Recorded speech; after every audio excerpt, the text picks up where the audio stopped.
Kamala Harris has hit the campaign trail with Tim Walz as of yesterday. They went to Eau Claire, and then they immediately followed that up with a rally stop in Detroit, Michigan. The rally was so big that they had to move the rally to an airport hangar. Great momentum so far for the Harris-Walz ticket. In that rally, something happened. My expectation was, because she's in Michigan, maybe she'll say something about Gaza, considering that it's kind of important for the state, considering that there's 100,000 plus uncommitted voters from that state alone in the Democratic primaries said, we're not voting for the Democrats. We're not voting for Joe Biden if there is no ceasefire. And she did say something, not a good thing.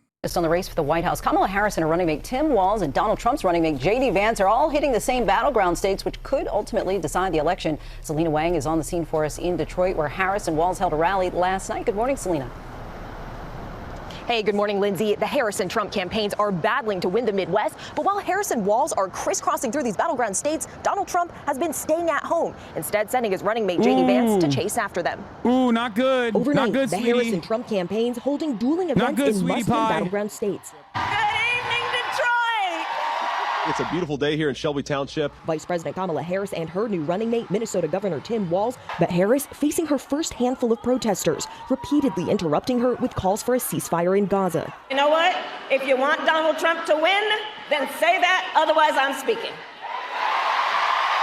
I've seen progressives try to cope saying that it wasn't that bad of a response to protests. Why are progressives capitulating now? Because they're excited. They want the Dems they want to be excited for something. And the Democrats have given them, like a little bit of leeway on that front. And that's precisely the reason why everyone is like, oh my God, it's happening. So here's the thing. Let's watch the full clip, because I don't want to do a brief blip. I want the full clip out there. Okay. We watched it live. I hated it. Even before this clip, though, I wanted Kamala Harris to say something about Gaza in Michigan, especially in Michigan. You got to do it. But there's two different ways to analyze this, obviously, as always. From a morality standpoint, it is unconscionable that, America is a willing participant in an act of genocide. That would not happen if America made one phone call, right? If the White House made one phone call, it's over. It's done. It's a ripperoni situation. That's number one. But even from an election standpoint, it is completely and utterly ridiculous. Okay. It is completely and utterly ridiculous from an electoral standpoint to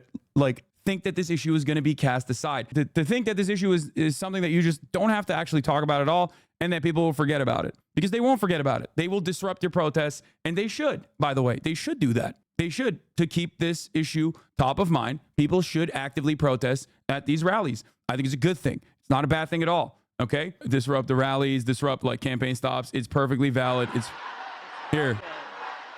Here it is. So protesters came in and said, Kamala, you can't hide. We won't vote for genocide. These are protesters possibly from the uncommitted campaign. These are anti-genocide protesters. Anti-genocide is a good value to have. It is a value that everyone should have. It's something that every single person should believe. It's something that every single person lies and claims they do believe once the genocide is over. You know what I mean? Everyone lies about where they were and what they would have done in times of need, right? Everybody loves talking about how they were on the right side of history, even if we know that they're not on the right side of history in moments like this. So beyond that, it also happens to be aligned with the Democratic Party's own statements. The Democratic Party's own actions. The White House claims that they are pro-ceasefire, pro-permanent end hostilities. They've claimed this 3 months now. What are we doing? So these protesters are protesting Kamala Harris for not really saying much about Gaza. And this is an obvious expectation. They knew, the campaign knew, that there were going to be pro-Palestinian protesters at this thing. Of course there are going to be pro-Palestinian members in the crowd. And there are plenty of people in that crowd that I'm willing to bet are super invested in Kamala Harris, very excited, maybe didn't even like the disruptions that protesters cause, but still want to know what she has to say about Gaza. This happens. Here's the 30-second situation. First, she says, I'm here because I believe in democracy. Everyone's voice matters. Voice matters, but she did the Joe Biden thing, right? She did the Joe Biden thing. It's like, oh, no, let him speak. Children are dying. Let him speak. That's what Joe Biden has done in the past, because these guys used to disrupt all of the protests. Disrupt all of the rallies that the Biden campaign was trying to put together. Speaking now. I am speaking now. you know what? If you want Donald Trump to win, then say that. Otherwise, I'm speaking. So that was awful.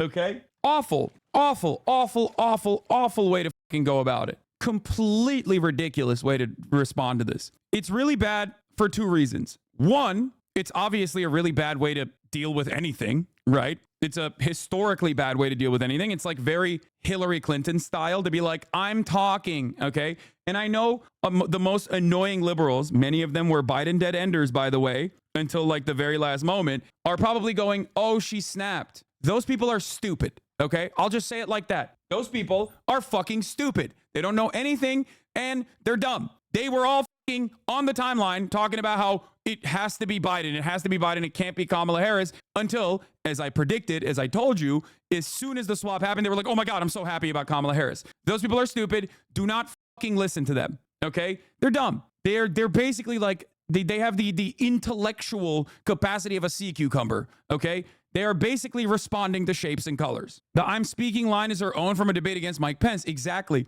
Doing that to Mike Pence is fine. Doing that to your own base of support where people are demanding a ceasefire in Gaza is insane, okay? That's so stupid. Let's continue. I said a couple things, but one of the things that pissed me off the most was this, okay? How are you going to go to Michigan with a stump speech and not be equipped with a quick line about Gaza, even on partisan lines? It should have never even gotten to the point of the protest, to the protesters disrupting the speech, because she should have already had a line locked and ready to go. You're in fucking Dearborn, Michigan. You're 10 miles away from Dearborn, Michigan. You're insane for thinking that this is not going to come up. That's bad political instincts. That's bad politicking, okay? That's bad. Love Israel, love Kamala, hate Kamala, doesn't matter. That is objectively bad politicking. It was a moment that she did bad politics, just like when she went to Georgia, and the first thing she came out of the gate swinging with was, we're going to do a fucking right-wing border bill. Bad politicking.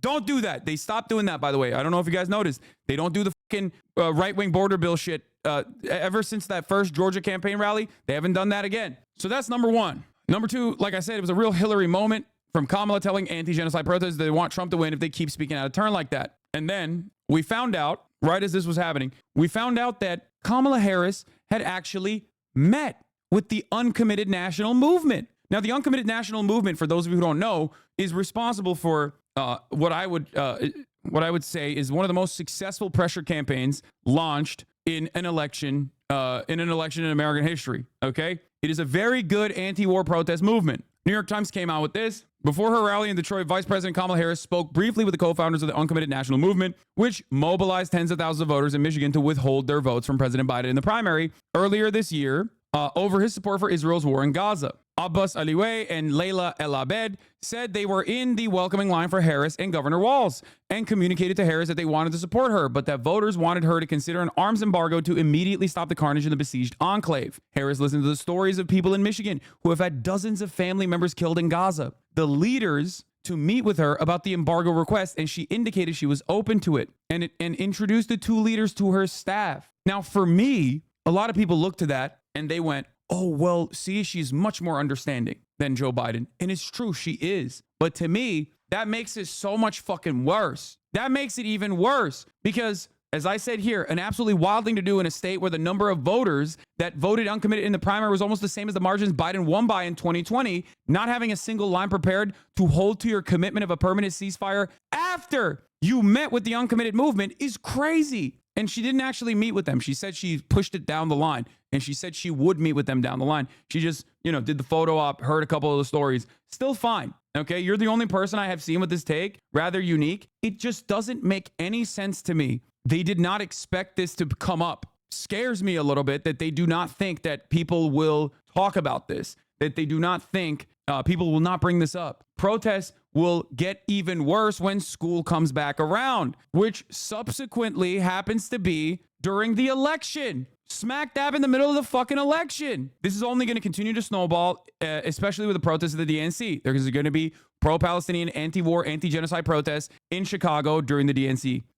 And if the Harris campaign has no clear, coherent narrative on this matter, specifically with real terms explains what she wants to do, is cooked. And then as this snowballs, the media will start talking about Harris's lack of interest in dealing with this. Then the Democratic Party, I fear, will do the same exact thing that they always do and start complaining about the leftist spoilers. This is a perfect ticket to lose, okay? And not just Michigan, other states too. If you turn around and constantly fucking left bash, you will lose this election. Right now, you have potentially Obama constituencies that you can activate, you can tap into. That means you have to stand on business. That means you have to be very clear about your progressive message. Doing this is actually legitimately poison. You might get your hug box on Twitter with people going like this and saying, yes, sweaty, you're such a queen. But that doesn't change the reality that people will see it. People will see it in other states.